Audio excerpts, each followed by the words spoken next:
business, sports news, and more in Igbo with Nchikondakko. The news all day, every day, only on 107.3 Darling FM, the People's Radio. The People's Radio.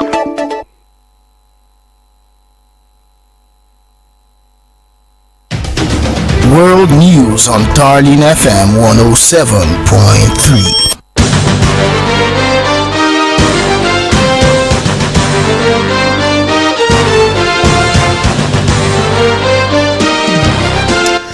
This is Nigeria's first family healthy lifestyle and entertainment radio station 107.3 Darling FM. Hello and welcome to the World News. I am Zandas, Okeke, Otigba. Here are the headlines. President Muhammadu Buhari appoints Abdul Rashid Bawa as EFCC boss.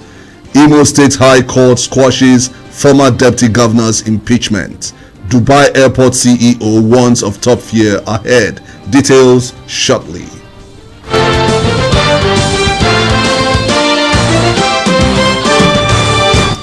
President Muhammadu Buhari has asked the Senate to confirm Abdul Rashid Bawa as substantive chairman of the Economic and Financial Crimes Commission, EFCC. In a letter to the Senate President Ahmed Lawan, the president said he was acting in accordance with paragraph 2.3 of Part 1, Cap E1 of EFCC Act 2004.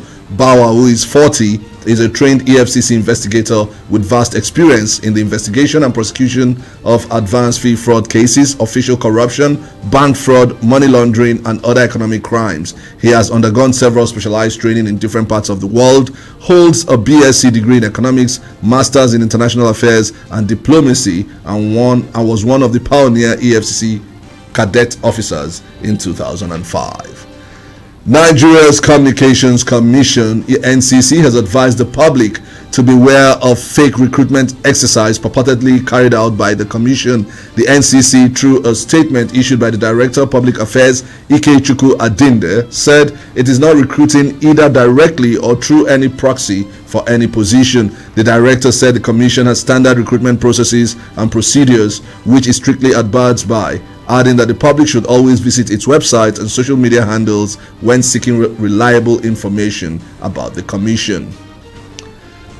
Federal government has inaugurated a 17-man implementation committee on community safety and human security to strategize ways to reduce crime and violence in the country. Inaugurating the committee in Abuja, Minister of Special Duties and Intergovernmental Affairs George Akume explained that the primary objective of the committee was to strategize for community safety and human security programs in the country. He said the program was designed to also generate more than 30,000 jobs for the youths and create skilled manpower for more than 50,000 women across the nation. Relevant representatives of ministries, departments, and agencies are also expected to involve in the system to brainstorm in mobilizing grassroots intelligence for rural community security management systems.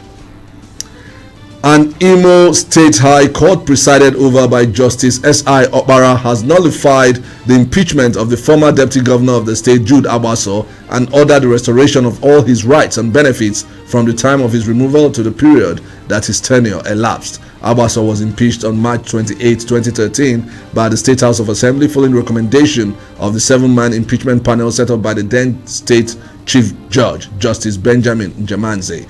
The former deputy governor was accused of acts of great corruption, gross misconduct, including demand of a bribe of 458 million naira from a contractor, J. Pros Construction Company, and a bottle of red label wine. After the impeachment, Abaso approached the court to quash the impeachment and reinstate him back to seat, but could not achieve that before the end of his tenure. Speaking with journalists at the court, Abaso said he was elated to be vindicated 8 years after he was accused of being involved in fraud. Meanwhile, in Rivers State, a high court sitting in Port Harcourt has convicted and sentenced to death by hanging one Sodeye Mbatumekeke for the murder of a Jumai delivery agent Chukwuma Eleji. Trial Judge Justice I.P. Chigozie Igwe, in his judgment, held that the prosecution team was able to prove their case and convince the court that Mbatumekeke committed the crime. The judge also found him guilty of a second charge, which is armed robbery, just as he described the murder of the Jumai delivery agent as unlawful and gruesome, saying that the sentence will serve as a deterrent to others. Court judge, however, discharged and acquitted the second defendant, Divine Nabe, of murder and robbery, saying there are doubts in the evidence provided by the prosecution team to find him guilty of committing the crime. Nasarawa State Governor Abdullahi Sule says the federal government will draft a unit of the police mobile force to towns prone to bandit attacks in the state. The governor revealed this while speaking at the palace of the Sarkin Loco, Alhaji Omar. The governor said the security agents will be stationed between Ajaga, Bakono, Loco, and Tunga Town. The governor urged the people of Loco Development Area to cooperate with the security agents and also appeal to communities in the area not to shield bandits. This is 107.3 Darling FM Owerri. If you're just tuning in, you're listening to the world news. In the news, President Muhammadu Buhari appoints Abdul Rashid Bauer as EFCC boss. Imo State High Court squashes former deputy governor's impeachment. Still to come, Dubai Airport CEO warns of tough year ahead, and still ahead is business and entertainment news. Stay tuned. Missed any of the developing stories during the week? Do you want to get up to speed with the news? Tune in to the People's Radio 107.3 Darling FM at noon every Saturday for the Week in Review. The Week in Review, reminding you of the week's stories today.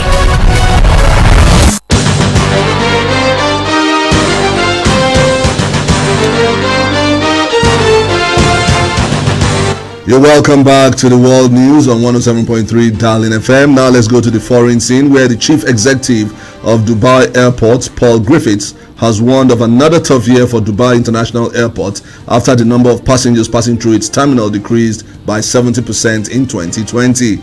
Griffiths, who has been running Dubai Airport since 2007, said he was optimistic that demand for travel would increase with the acceleration of vaccination operation around the world. However, he warned that the airport will take a long time before it returns to pre-pandemic figures, stressing that intercontinental travels will remain a challenge.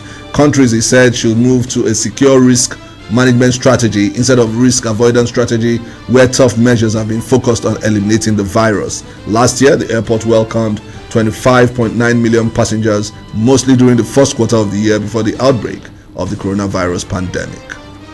And in business, Nigeria National Bureau of Statistics (NBS) says inflation rose to 16.47% year-on-year in January, and that the increase was 0.71% higher than 15.75% recorded in December 2020.